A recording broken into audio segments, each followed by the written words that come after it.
Hey guys, in this video I'm going to show you how to log in and log out from Audible when you're using computer. I'm on the computer web-based app for internet browsers, and basically I'm using Google Chrome as well. Type in audible.co.uk if you're in the UK or audible.com for most of the rest of the world, and then once you're on this page, go up to the top right, sign in, and then from there you have to type in your email address and password and log in from there. Okay, so now that my email and password have both been typed in, I can press sign in, and that's going to log us into our Audible account.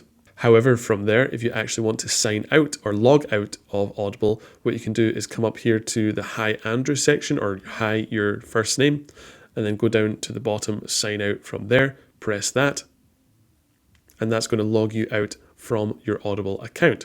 And then from there, guys, if you wanted to sign back in, just come up here, press sign in, and follow the steps. So guys, this has been another video for the My Tech Mastery YouTube channel. If it's been helpful, I'd really appreciate a like and subscribe. And if you do have any questions or comments, feel free to leave them down below as well.